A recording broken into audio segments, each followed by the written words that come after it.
우리 성가대는 부활라임 성가대는 연습을 안 했습니다. 모이지도 않았고요. 서로 기도하고 재즈처럼 즉흥적으로 모여 찬양을 해도 이렇게 은혜가 됩니다. 할렐루야. 오늘 우리 기도를 한 사복선 집사님인데 건사로 소개돼 가지고 제가 건사 임직을 한 적이 없는데 그런 것 같습니다. 집사도 검사처럼 보이는 분이 계시고 건사도 또 집사처럼 보이는 분도 있지 않을까. 하나님이 불러주는 게 중요하다는 생각을 하게 됩니다. 자, 여러분 핸드폰을 꺼주시고요. 또 무음 모드를 해주시면 좋을 것 같습니다. 지난주 저는 설교를 모세의 기도에 대한 이야기를 했습니다. 그 모세의 기도가 기억난다면 따라오는 단어가 아마 거절된 기도라고 하는 단어가 따라올 것 같아요. 하나님의 거절, 사람의 입장에서 그것은 아픈 일입니다. 그러나 하나님의 모세를 생각하는 마음에서는 그 거절이 하나님이 모세에게 주시고 싶어하는 그런 새로운 기도의 조목이라는 비움이라고 하는 부분으로 우리에게 은혜가 되었습니다. 하나님 우리에게 비움의 공간을 만들어 주시면은 그게 우리에게 들어서는 것이 뭐냐면 자연스럽게 우리의 삶과 기도의 우선순위가 정리되게 됩니다. 우리의 집이라든지 방이 좀 어지럽게 되어 있다 그러면 그것을 이렇게 옮기고 저렇게 옮겨봐도 잘 정리가 되지 않아요. 제일 좋은 방법은 공간이 허락한다 그러면 싹 다 비우는 겁니다. 만약에 그게 어렵다면 이사를 하십시오. 이사를 하면서 싹 다 비우는 거예요. 그리고 이사 갈 때 생각을 하셔야 됩니다. 버릴 놈, 가져갈 놈만. 그러고 난 다음에 정리를 하면 정리가 이렇게 잘 돼요. 그것처럼 말입니다. 우리도 신앙생활을 하는 동안에 군더더기가 참 많이 붙어요. 여기서 주워 들은 것, 저기에서 묻은 것, 여기서 경험되어진 것, 이런저런 것들이 우리를 우겨 살게 되죠. 그래서 뭐가 하나님이 기뻐하는 일인지가 모호해지는 그런 상태에 머물러 있으면 아무것도 할 수가 없습니다. 그때 하나님께서 모세의 40년 광야 생활을 청산하며 이 일로 내게 두 번을 말하지 마라, 다시 말하지 마라는 이야기를 통하여 모세의 기도를 거절하죠. 고린도전서 13장 11절에 보면 이런 말씀이 있습니다. 내가 어렸을 때에는 말하는 것이 어린아이와 같고 깨닫는 것이 어린아이와 같고 생각하는 것이 어린아이와 같다가 장성한 사람이 되어서는 어린아이의 일을 버렸노라. 우리의 신앙생활이라는 것이, 신앙의 삶이라는 게 이렇게 성장이 되어 가야 된다는 거예요. 우리의 예배는 늘 똑같은 찬양을 하는 것 같고, 우리의 예배의 시간은 같은 시간에 들어지는 것 같고, 우리가 가진 성경은 여전히 동일한 성경이지만 이러한 신앙생활을 통하여 이렇게 다람쥐 책바퀴 돌듯이 돌아가는 신앙이 아니라 나는 그러한 경건에 이르는 연습과 이런 신앙의 여정을 통하여 성장해야 된다, 이런 이야기입니다. 성장하게 되면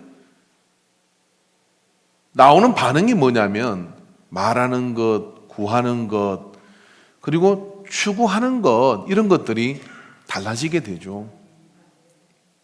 그렇지 않습니까? 아이가 태어나서 엄마의 젖을 물고 좋아하고 그러다가 밥 먹을 때가 됐는데 계속 밥을 안 먹고 젖만 먹겠다 하면 어떡하겠습니까? 이제 일어나서 걷기도 하고 뛰기도 하고 일도 해야 되는데 그렇지 않고 누워가지고 엄마 계속 젖줘 그러면 또 네가 어떡하는 거예요? 제가 아는 우리 집사님은 초등학교 1학년 때까지 엄마 젖을 먹었대요.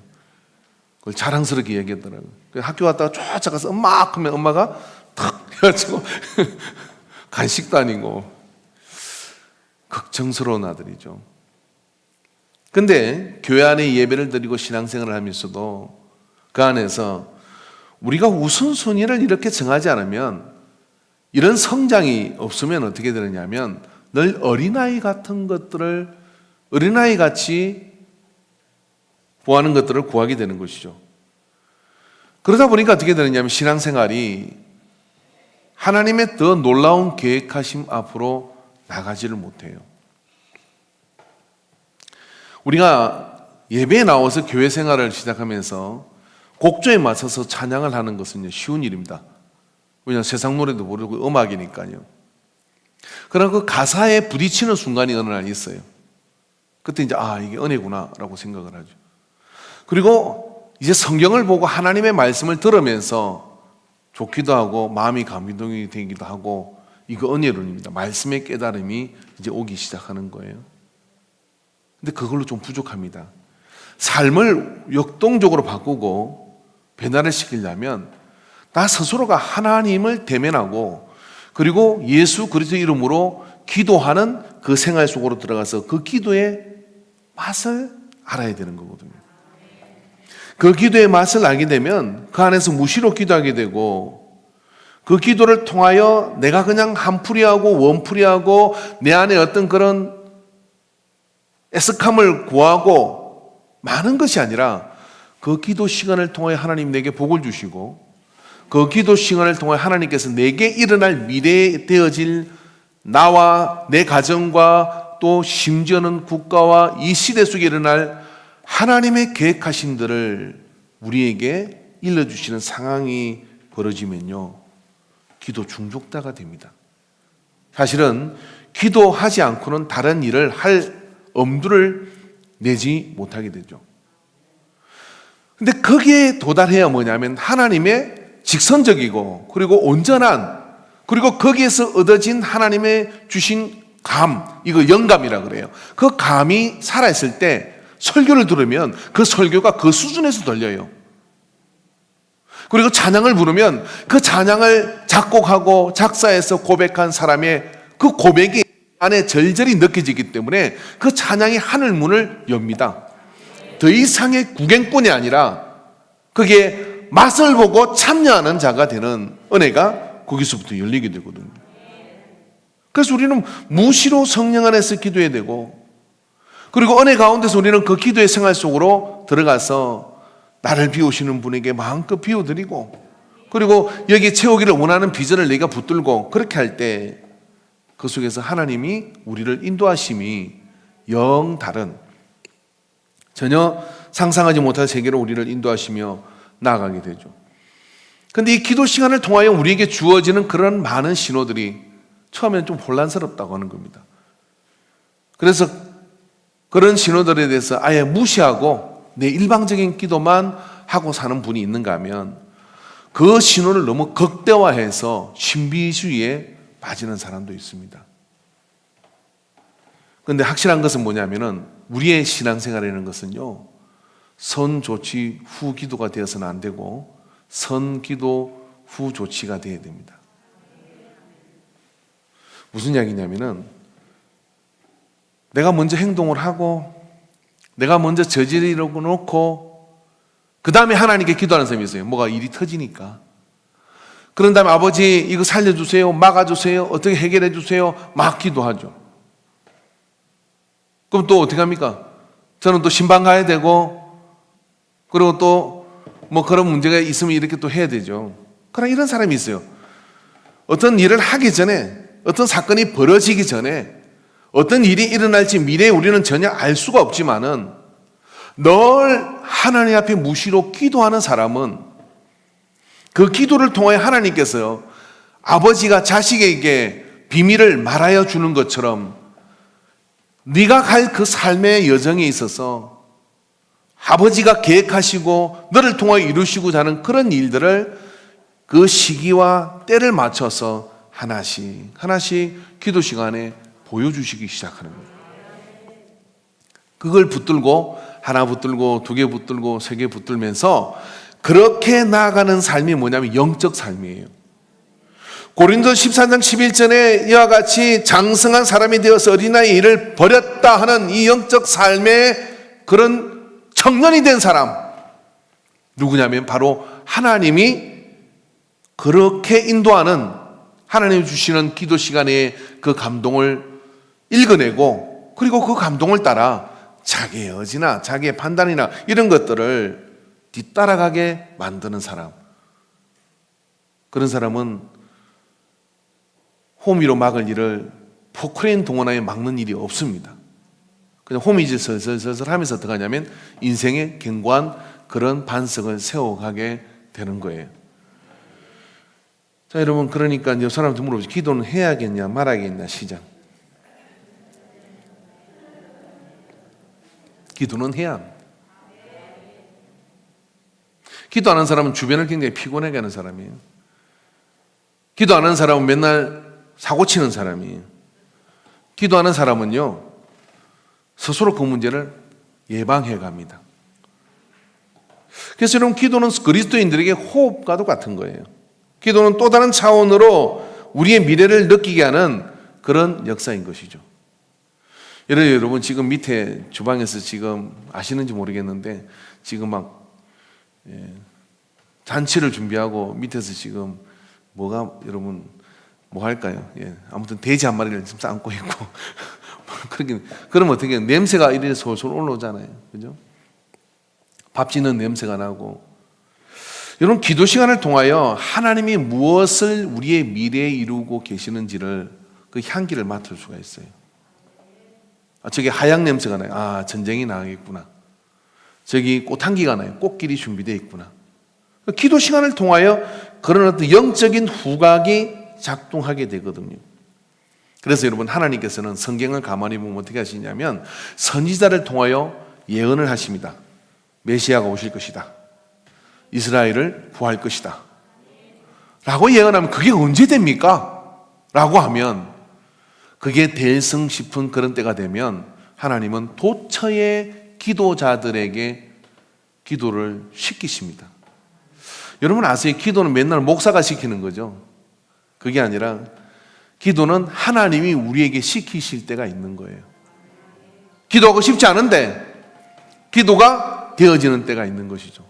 최근에 우리는 교회 중보 기도를 이렇게 하고 있는데 그 중보 기도 내용이 뭐 계속 좀 반복되다시피 해서 이제 좀 어떤 분이 그러더라고요. 이제 뭐 똑같은 기도 하는데 뭐 계속 목사님 하시고 그러니까 제가 그 뒤부터는 그게 좀 누가 지명을 못 하실 것 같으면은 누구한테 연락도 하고 이랬는데 안 했어요.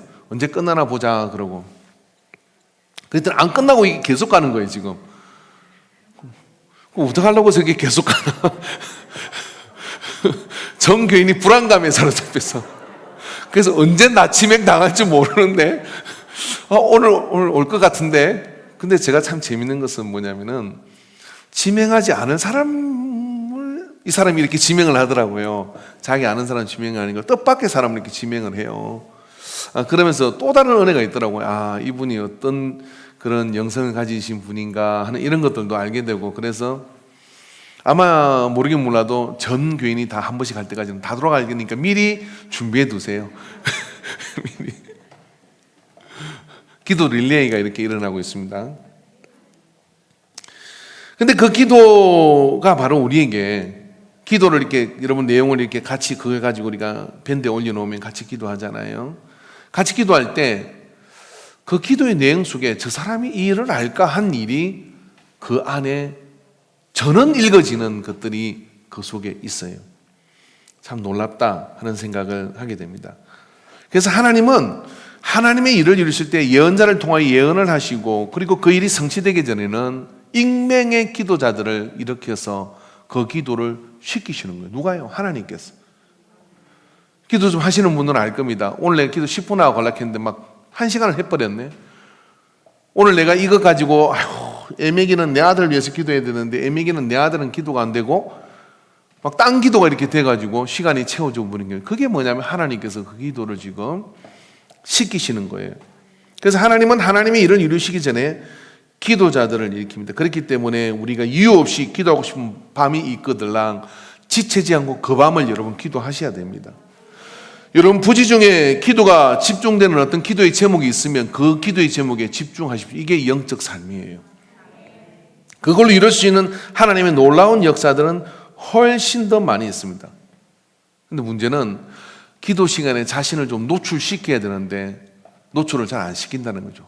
다 같이 기도합시다 하면 사라지고, 또 기도 모임 이런 건 안 가도 되고, 그래서 국가에서도 뭐 기도회는 모이지 마라 그렇게 해놨잖아요. 예, 질병관리본부에서 내려왔는데 구역 예배, 기도회 이런 게 딱 찍어놨더라고요. 마귀가 제일 무서워하는 게 기도회예요. 기도회. 근데 기도에 자꾸 자신을 노출시키면 거기서 하나님이 우리에게 주는 사인들이 있는 것이죠. 자, 여러분, 오늘 우리는 이 본문에서 시몬이라는 사람을 주목하여 보고 있습니다. 그는 어떤 사람입니까? 오늘 본문에 보니까 그는 말씀을 기다리는 사람이에요. 예루살렘에 시몬이라는 사람이 있으니 이 사람은 의롭고 경건하여 이스라엘 위로를 기다리는 자라. 성령이 그 위에 계시더라.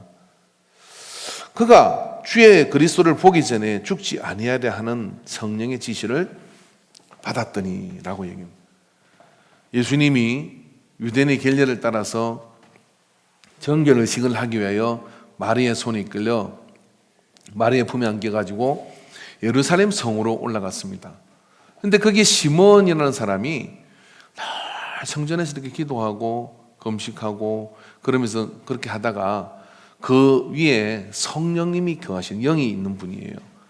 근데 그분이 응답을 받았는데 어떤 응답을 받았냐면, 야, 너는 죽기 전에 메시아를 보게 될 것이다 하는 응답을 받았어요. 그래서 그렇게 이룰 줄 알고 그렇게 믿고 기도하는데 사람들이 뭐 그걸 인정하겠습니까? 근데 어느 날 마리아의 품에 안겨는 예수를 딱 보는 순간 알아본 거예요. 여러분, 그 당시 예수님이 오셔서 세상이 못 알아봐서 그를 말구유에 누기잖아요. 성경은 이것을 뭐라 그러냐면 빛이 어둠에 왔을 때 어둠이 그 빛을 깨닫지 못하더라 라고 세상의 상황을 우리에게 말씀해 주셨습니다. 그런데 다 그런 것이 아니라 여기 시몬이라는 사람은 첫눈에 예수 그리스도가 메시아임을 알아보게 돼요. 왜요? 왜 인류의 역사를 바꿔버리고 우리를 구원시키시고 세상에 2000년 이전에 있었던 예수 그리스도의 탄생과 그 사건을 인하여 전 세계에 끼친 이 영향과 이 많은 사건들의 중심이 되는 예수 그리스도가 미래에 가야 할 일들을 시몬이라는 사람은 예수님을 품에 안고 기도합니다. 그리고 축복합니다. 그리고 되어질 일을 선포합니다. 왜냐하면 그가 기도의 안테나가 살아있는 몇 안 되는 사람 중에 한 사람이 있기 때문에 그래요. 그는 위로를 기다리는 자이고 성령이 그 위에 계시더라 라고 하는 말씀처럼 그렇게 영이 살아 기도하는 자예요. 그러니까 하나님은 시대의 어떤 예언을 성취하실 때 어떻게 하시느냐 하면은 그 사건이 일어나기 전에 먼저 기도자들을 통하여 해야 하실 일들을 보게 하시고 알게 하시고 느끼게 하시고 그렇게 기도를 일으키신다는 거예요. 자, 여러분, 그렇다면 우리가 자꾸 우리를 기도에 노출시켜서 기도의 삶 속으로 들어가면 이게 수지가 맞는 거예요. 왜 그러냐면 우리의 미래를 누가 단정적으로 말할 수 있겠습니까? 우리에게 되어질 일을 아무도 단정적으로 말할 수가 없습니다. 저는 목사로서 많은 상담을 하지만 그런 가운데 그렇게 될 것이다라고 그렇게 단정적으로 말할 수가 없어요. 왜냐하면 하나님이 그 모든 것들을 주관하시니까. 그런데 말입니다, 우리가 기도의 안테나를 세우고 있으면 내 가정에 일어날 일과 내 삶 속에 일어나는 많은 일들이 하나님께서는 예고해 주시는 겁니다. 그리고 그 예고를 받아서 그것의 기도에 무릎을 가지고서 나아가게 되면 하나님께서는 바로 그런 자를 통하여 새로운 시대를 열어갈 뿐만 아니라 그를 통하여 되어질 일들에 대한 하나님의 뜻을 알도록 인도해 주시는 거예요. 여러분, 예수님이 오시는데 그 예수님 오심에 대한 필주도 아니고 그리고 혈연 관계도 아니고 전혀 예수님 오시어서 베들레헴에 탄생했다고 하는 것 자체도 이 사람은 잘 모르는 성전에 박혀 있는 사람이에요. 베들레헴에서 무슨 일이 일어났는지 이런 것도 알고 싶지도 않고 알려고 하지도 않는 성전에 박혀 있는 사람이에요. 근데 하나님은 이 사람이 예수님을 알아보도록 만들어 주셨다는 거죠. 저는 한국교회 위기는 바로 여기 있다고 생각을 합니다. 저는요, 어릴 때 다니던 마산 구세군 교회, 그 교회에서 신앙생활을 학생 때 했는데, 교회를 별로 이렇게 놀 게 없으니까 늘 교회에 가면 선배들하고 뭐 자기도 하고 이렇게 놀았어요. 그 어디서 놉니까? 예배당에서 논 것이 아니라 뭐 교육관 이런 데서 방들이 있었어요. 그런 방에서 이렇게 놀고 그랬는데, 그러면 항상 예배당을 슬쩍 지나가게 되는데, 지나가게 되면 그게 꼭 3명 내지 2명의 우리 서건사님 같은 분, 이건사님 같은 그런 분들이 이렇게 이불 덮어 쓰고, 사실 이름도 잘 몰라요. 근데 항상 그래서 이렇게 흔들고 계셔요. 주여, 아버지, 뭐 막 소리내서 기도하는 것도 아니고 그냥 이렇게 흔들고 계시는 분이 한 3분 정도는 있어요. 언제 집에 가는지 모르겠어요. 새벽 기도 시간에 가보면 계셔요. 그리고 아마 아침에 집에를 가시는 것 같아요. 이제와 생각을 해보니까 그분들이, 그 기도의 등불들이 사람이 볼 때는 그렇게 유력해 보이지 않지만은 하나님 보실 때는 그분들을 통하여 이미 우리가 되어져 갈 그런 어떤 시대와 그런 기도의 제목들을 다 그 속에 채우도록 만들어 주셨다고 저는 믿어요. 그래서 제가 그쪽으로 슬쩍 지나가면서 제가 그분들을 이렇게 터치를 받은 사람이거든요.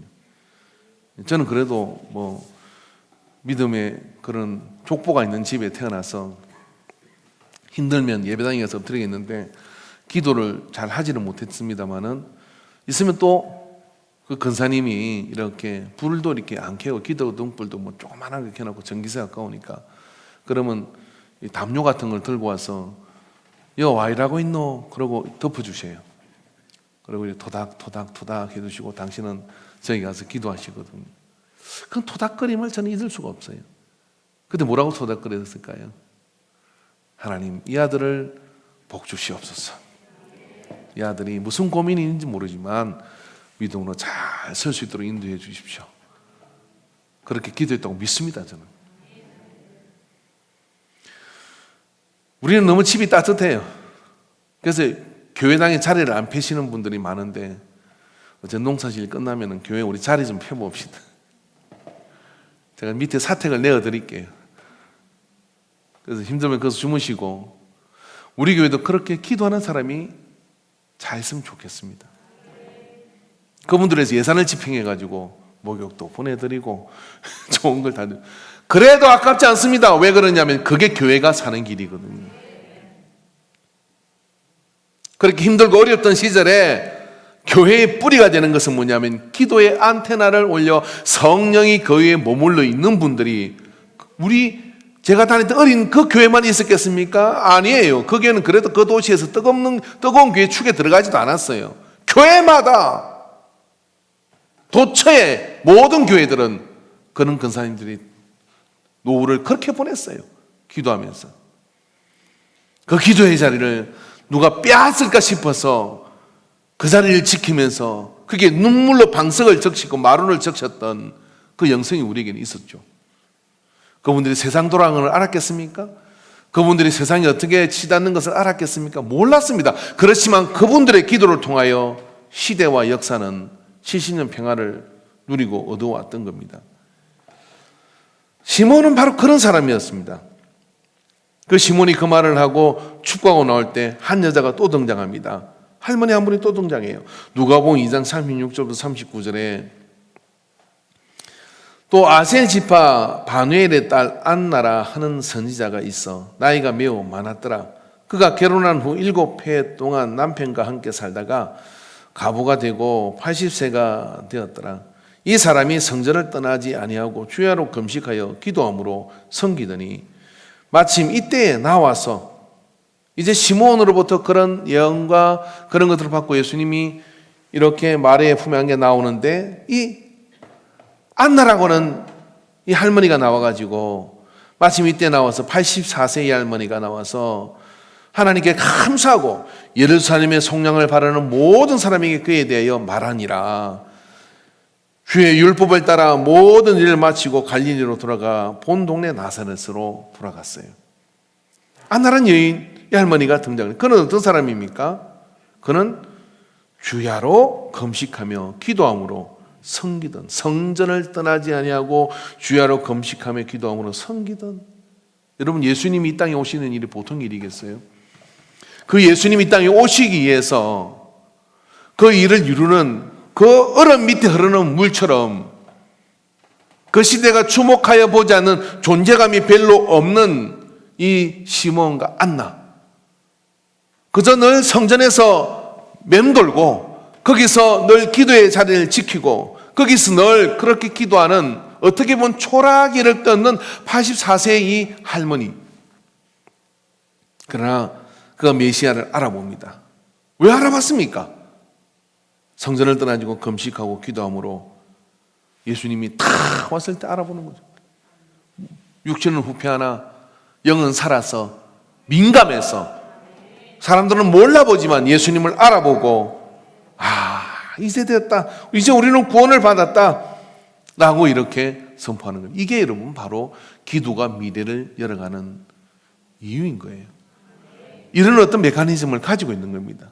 그러니까 예수를 믿는데 기도는 하지 않는다, 기도의 생활을 까먹었다, 이 이야기는 어떤 이야기냐면 앙코 없는 찐빵을 먹는 것이고 물 없는 오아시스를 경험하고 있는 것과 똑같은 거예요. 그런 사람을 저는 한마디로 불쌍하다 그럽니다. 왜냐하면 기도에 나를 노출시키고 그분이 나를 비우고 거리고 그분이 앞에 내 기도의 시간을 노출시킬 때요, 정말 재미있는 일들이 많이 일어나요. 삶 가운데 놀라운 일들이 일어나는 역사를 누려요. 그런 분들하고 예배를 드리면 설교가 짧아집니다. 오늘 여러분이 집중을 잘해서 설교가 금방 끝날 것 같아요. 왜냐하면 크면 크고 탁탁 알아먹고 이러는 거거든요. 근데 기도의 안테나를 확 꺾어가지고 구겨버렸고, 기도는 언제 했는지도 모르겠고, 연습곡은 시간마다 챙겨보고 막 그러면서 하나님하고 기도의 시간은 옛날에 해본 것이고, 그렇게 안테나를 다 접어불고 이렇게 이제 예배 시간 앉아가지고 말씀 듣고 기도하려고 하면 그분들이 이렇게 말씀을 알아듣고 주님의 진리 속으로 들어가려고 그러면 그 왜 도로 같은 데 가면 돌 깨는 기계 있잖아요. 탕탕탕탕탕탕. 그걸 때리는 것처럼 때려야, 그래가지고 감이 좀 올만할 때 예배가 끝나요. 그래가지고 훅 꺼가지고 또 세상에 가서 또 공고리를 치고 그게 뭘 포장을 하고 해가지고 코팅을 딱 해가지고 안 듣기로 작정하고 가는 거예요. 근데 주중에 계속해서 기도의 청이 이렇게 노출되어 있으면 예수님 먼 발치에 봐도 예수님을 알아보고, 하나님께서 저기서 이렇게 뭐라고 사인만 보내면 하고 알아듣고 어떻게 하냐면 막 준비를 해요. 갈멜산에서 엘리야가 무릇과 무릇 사이에 머리를 집어넣고 기도를 하잖아요. 사람 보고 가가지고 비 오나 봐라 했더니 비 오나 보라고 갔더니 7번을 갔는데 7번째 사안은 기도 안 하는 놈이니까 어떡합니까? 뭐가 오긴 오는데 저 지중한 끝에서 뭐 손바닥만한 게 올라옵니다. 그렇게 이야기하는 거예요. 그러니까 엘리야가 어떡합니까? 이제 됐다 가자 하고 보따리 싸라 하고, 왕이요 큰 비 소식이 있으니 빨리 내려가요. 그렇게 하고 큰 비가 있다고 그 위로 어떻게 됩니까? 큰 폭우가 쏟아지는 거예요. 기도하니까 손바닥만 구름 보고도 큰 비라고 알아보는 거예요. 기도 안 하니까 아이고 저게 뭘 하겠나 라고 이렇게 하는 거예요. 그럼 여러분, 기도가 얼마나 중요합니까? 힘없는 노파 이 안나는 성전에서 주야로 금식하고 기도하는 가운데 있는 가운데 예수님 오시니까 그 예수님을 알아보고, 저는 우리 인간교회의 영성은 할렐루야 선교에 있다고 생각을 합니다. 근데 할렐루야 선교에 우리 근사님도 요즘 금요 심야기도도 안 오고 제가 굉장히 지금 마음이 지금 불안해요. 화가 난 게 아니라 불안해요. 그런데 여러분, 에스도, 호산나, 이마누엘, 이 선교회들이 전부 다 거기다가 남선교회가 막 기도 운동이 일어났어요. 여러분, 안중에 남선교회가 기도에 모이는 거 봤어요? 우리 남성교회가 기도회를 뭐 일주일에 한 번씩 모였다? 제가 모르긴 몰라도요, 어실무슬에게 남편 신앙 없어가지고 고민하는 아줌마들이 다 데리고 이리로 올지도 몰라. 남편 신앙 들어가게 하려고. 기도입니다. 기도가 여러분의 사업의 미래를 알려줘요. 기도가 여러분의 가정에 자녀가 어떻게 나가야 될지를 알게 합니다. 자녀 스스로가 깨닫게 만들어요. 기도는 놀라운 미래입니다. 그래서 하나님은 기도자를 통하여 기도자에게 감추고 미래를 이루어가는 일이 없어요. 언제나 그렇게 하셨습니다. 구약에도 보면 엘리야가 낙심해가지고 430명의 이 영적인 그런 눈을 가진 이 사람이 바알의 선자를 다 죽이고 난 다음에 이세벨이 편지 한 통 딱 보냅니다. 기별을 넣어가지고 네가 뭘 그렇게 뭐 죽였다며. 근데 너도 죽을 거야. 그렇게 얘기를 할 때 이 이세벨 때문에 엘리야 선자가 낙심이 된 거예요. 독해도 어쩌면 저렇게 독해냐. 하나님이 저렇게 살아계신 걸 보고도 안 믿는 저 여자 정말 끔찍하다 그러고 인간적 낙심이 돼가지고 광야로 들어가가지고 노대나무 밑에 머리를 넣고 숨어버려요. 하나님께서 그를 찾아가 가시고 엘리야야 먹어라 해서 기운 차리게 해놓고 말을 씹혔더니 엘리야가 그곳에 굴에 들어가 거기서 머물더니 여호와의 말씀이 그에게 임하여 이르시되 엘리야야 내가 어찌하여 여기 있느냐. 너 여기 있을 자리 아니잖아. 너 얼마나 갈매산에서 크게 승리했니. 근데 엘리야가 낙심해서 이렇게 얘기합니다. 그가 대답하되 내가 만군의 하나님 여호와께 열심히 유배하오니 이는 이스라엘 자손이 주의 언약을 버리고 주의 제단을 헐며 칼로 주의 선지자들을 죽여 싸우며 오직 나만 남았거늘 그들이 내 생명을 찾아 빼앗으려 하나이다 하고 나 혼자밖에 없네요 하고 이렇게 얘기해요. 가끔 목회하다 보면 고독할 때가 있어요. 나 혼자밖에 없네 이런 생각이 들 때가 있어요. 우리 교회는 다릅니다만 다른 교회 목사님하고 얘기하다가 저쪽에 있을 때 건축 이야기를 이렇게 하니까 목사님 건축한다고 막 이렇게 저렇게 했는데 아무도 믿지 마세요. 비춰가지고 돌아서 보니까 아무도 없대요. 그러더래요. 나만 남았습니다 이런 생각이 드는 거죠. 얼마나 엘리야가 낙심했겠어요. 그런데요 하나님의 계획은 이렇게 얘기합니다. 오늘 기도 시간에도 이 말씀을 했는데 열왕기상 19장 18절 같이 읽어봅시다. 시작. 그러나 내가 이스라엘 가운데 7,000명을 남기리니 다 바알에게 무릎을 꿇지 아니하고 다 바알에게 입맞추지 아니한 자니라. 하나님은 엘리야 하나 데리고 일하는 것 같은데 엘리야는 나만 데리고 일하시는데 나 혼자 이거 어떻게 하라는 겁니까? 라고 이야기하는데 하나님은 아니다. 너만 있는 게 아니라 드러나지 않았지만 바알에게 그러한 가운데도 무릎을 내어주지 않고 하나님께 무릎을 내어주고 기도하는 7천의 사람을 나는 보고 있다. 그들 때문에 새 역사를 이루어갈 것이다 라고 말씀하신다는 거예요. 그렇습니다. 그 하나님은 동일한 오늘에도 우리의 하나님이고 여러 가지 많은 상황 속에 교회와 복음의 위협이 있다 하고 또 우리의 인생 속에서도 많은 일들이 있습니다만은 저는 조금 부당하리만큼 사회적 거리두기를 넘어서서 교회에 더 엄격한 잣대를 대는 이유를 아무리 생각해도 납득이 되지가 않아요. 이거는요. 화나가지고 그럼 어떻게 우리 참을고 어디 갈까요?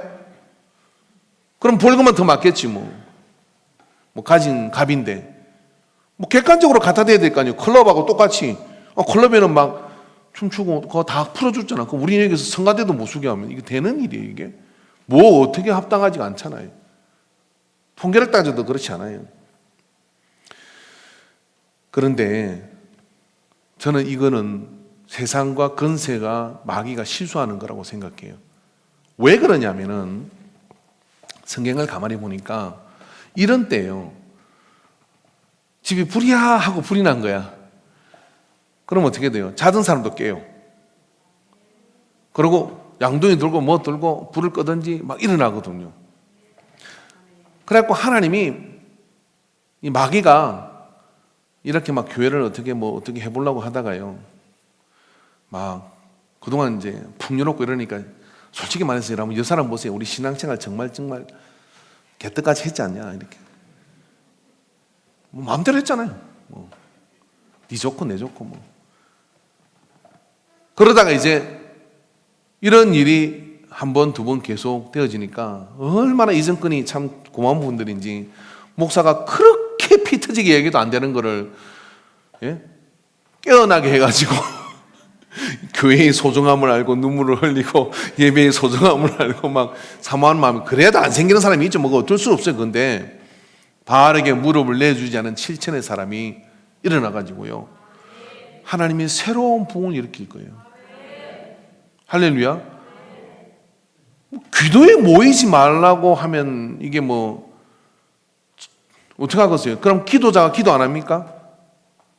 더 많이 기도해요. 더 많이. 더 많이 기도하고 더 많이 하나님의 역사를 갈망하고 더 많이 하나님의 은혜를 누르는 복된 가정, 이 교회가 되기를 주의 이름으로 축원합니다. 할렐루야. 어떤 교회는요 이 코로나 때 헌금이 더 성장을 했대요. 왠지 아십니까? 교회가 얼마나 힘들겠냐고. 그러면서 더 헌신을 더 한다네. 우리 인간교회가 그런 교회입니다. 할렐루야. 어떤 교회는 예배는 덜 모이는데 더 집에서 눈물로 기도하는 게 더 커지는 교회들도 있어요. 여러분 어떤 문제가 생겼을 때 기도자가 많은 교회는 그게 위기가 기회가 됩니다. 그리고 그 기도자들 통해 하나님께서는 큰 역사를 이루어가게 되어 있어요. 사랑하는 성도 여러분, 제가 여러분 사랑하는 거 아시죠? 제발 소원인데 잠깐이라도 좋으니 무릎을 하나님께 내어주시기 바랍니다. 그리고 기도에 나를 매일매일 노출시키십시오. 그렇게 노출시키기만 해도 어떤 일이 벌어지느냐 하면은 그 기도 시간을 통하여 하나님 우리에게 되어질 일을 가르쳐 주셔요. 그리고 지혜를 주시고요. 그리고 무궁한 하나님의 큰 계획하신 들을 알도록 만듭니다. 그런 것들이 되어지게 될 때 그 다음에 여러분 그것이 우리의 미래가 되어지는 것입니다. 여러분 기도가 얼마나 놀라운지 모릅니다. 우리는 지금 이렇게 기도해야 될 때에 모였어요. 하양지구 옆에 이제 이렇게 개발이 되고 있지 않습니까? 근데 그 인구가 5만 명이 들어온대요. 5만 명이. 안중 인구보다 더 많은 사람을 유치하겠다 이런 이야기죠. 그럼 그 동 옆에 우리 교회가 있잖아요. 제가 불안한 건 거기 도시가 서는 게 불안한 게 아니고 그런데 그쪽을 바라보고 자발적으로 기도하는 그런 어떤 운동이 안 일어나는 게 불안한 거예요. 혹시 하나님 우리를 배제시켰나? 이런 걱정도 진짜 합니다. 목요일마다 어머니 기도회가 있습니다. 지난주 제가 볼 때 2명인가 3명이 기도하신 것 같은데 나머지 어머니들은 자녀들이 아무 문제 없는 걸 알고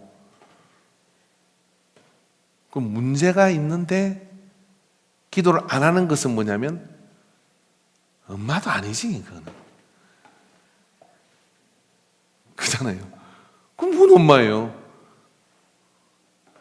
많은 재산은 못 물려줘도 M이라면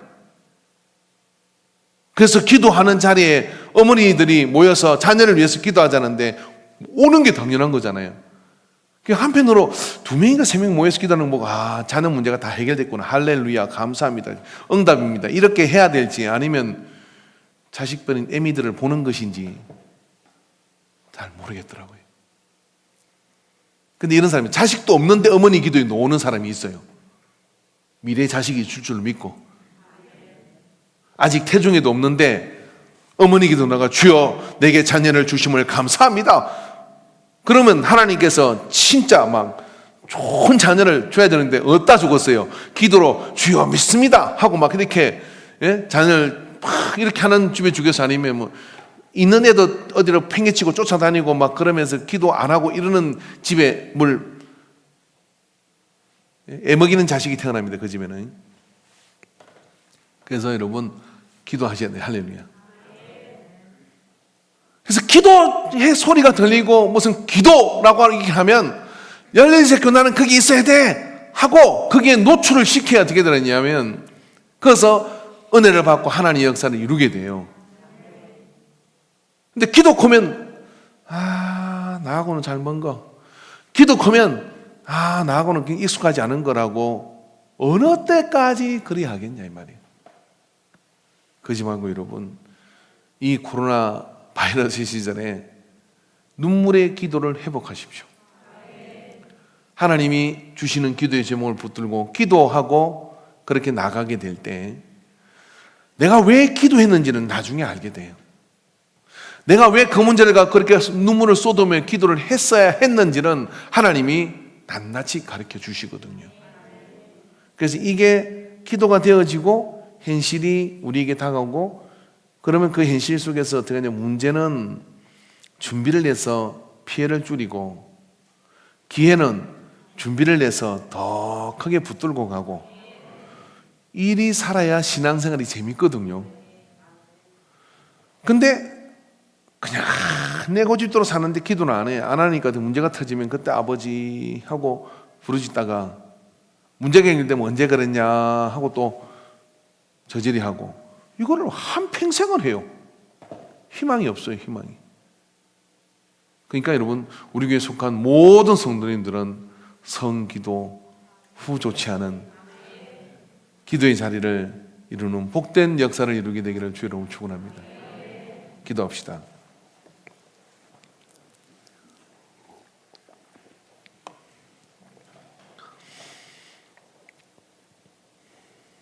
시몬과 안나, 그들은 세상도 잘 몰랐고 시대가 어떻게 바뀌어가는 줄도 몰랐습니다. 한 가지 아는 것은 하나님을 바라보는 것이고 주의 이름을 부르는 것이고, 모르기에 더 주님을 부르고 기도하는 자리는 빼앗기지 않았고 지켜내었고 소중히 여겼고, 그래서 매 순간순간을 기도에 노출시키며 주님의 인도하심을 기다렸던 그들은 가장 먼저 예수님을 알아보는 예루살렘 사람이었습니다. 오늘 아버지 하나님, 우리의 영감이 깨어나게 하여 주시옵소서. 어느 때까지 어린아이처럼 부스러기와 또 여린 것만 먹겠습니까? 하나님 아버지의 역사하심 앞으로 나갈 수 있는 깨어 기도하는 자로 서 있으면 온 세상이 나를 해하려고 한다 할지라도 두려워하지 않을 마음이 우리 안에 세워지는 것을 믿습니다. 주께서 나와 함께 하시는 은혜를 공기처럼 느끼는 그 역사를 누리게 되는 것을 믿습니다. 아버지, 오늘 우리가 뒤로 물러나 버렸던 기도의 자리와 기도의 시간과 기도의 노출을 얻어내는 자가 되게 하여 주시옵시고, 그리하여 하나님과 비밀한 역사와 하나님의 인도하심의 그런 사인들을 깨달아가는 복을 누리게 하여 주옵소서. 주께서 붙으심을 감사드리며 예수님의 이름으로 기도합니다. 아멘.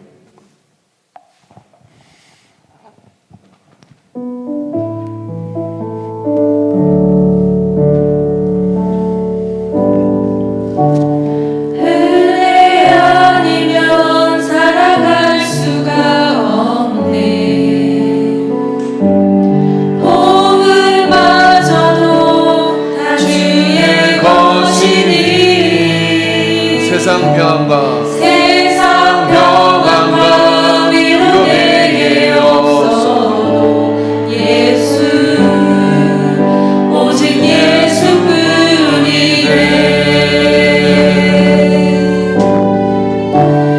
은혜 아니면 살아갈 수가 없네. 복음마저도 다 주의 것이니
나의 모든 삶 버티고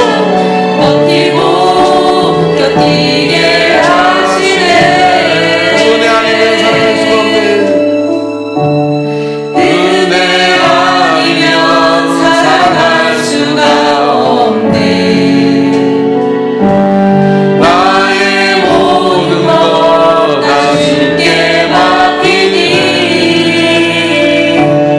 참된 평안과 위로 내게 주신 주 이 예수. 시간 우리가 한번 기도하기를 원하는데, 오직 내가 기도에 물러났던 것, 기도의 줄을 놓아버렸던 것, 기도에 노출시키지 않고 내 삶으로 바빴던 것들을 이 시간 회개하시기 바랍니다. 그리고 잠깐이지만 이제 그 훼손을 회복하고 기도의 자리를 사모하고 나아가기를 축원합니다. 주여 삼창합니다.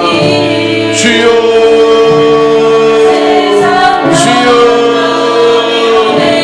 기도의 호흡을 회복시켜 주시옵소서.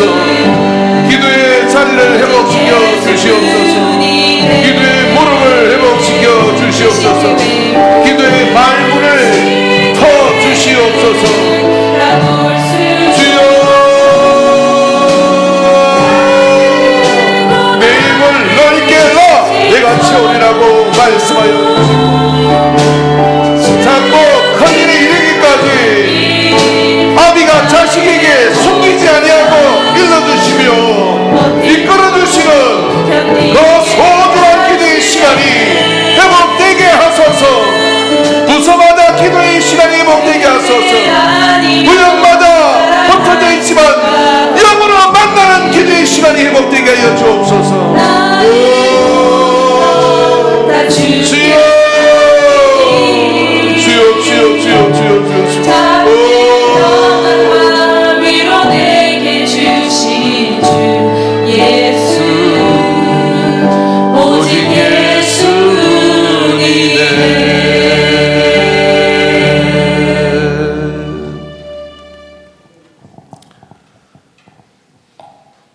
매일매일 순간순간 기도의 통로가 막혀 있다면 그리스도인이 아닙니다. 매일매일 순간순간 기도의 통로가 열려 있다면 우리가 어떤 옷을 입었든지 우리가 어떤 상황에 있든지 그는 하나님 아버지의 자식입니다. 아버지께서는 내 손에서 내 자녀를 빼앗을 자가 없다고 말씀하셨고, 그 어떤 굴레 속에서도 나는 찾아올 것이라고 약속하여 주셨습니다. 이것이 우리의 기도 시간을 통하여 불확실한 이 시대 속에서 분명한 확신을 가지고 살아가는 하나님의 자녀가 되게 하여 주시옵소서. 이 놀라운 기도 시간이 회복되게 하여 주시옵시고, 내가 원하는 기도가 아니라 성령께서 나에게 시키시는 기도를 붙들고 성령의 바람을 타고 주의 역사를 이루는 믿음의 가정들이 되게 하옵시고, 인생들이 되게 하여 주시옵소서. 지금의 수많은 위기와 교회를 향하여 몰려오는 이 모든 오해와 편견과 또 굴절된 시각들, 이것보다 더 우리에게 위기인 것은 기도의 무릎이 연약해지는 것입니다. 기도의 무릎을 회복시키고 하나님이 이루시는 더 큰 대부흥의 때를 이루는 바알에게 무릎 꿇지 않은 익명의 7천의 사람이 되게 하소서. 주께서 우리를 그렇게 쓰실 줄로 믿습니다. 우리의 삶의 현장에서 모든 순간순간 주의 이름을 부르며 주께 기도의 자리를 내어주는 그리스도인 되게 하소서. 예수님의 이름으로 기도합니다. 아멘.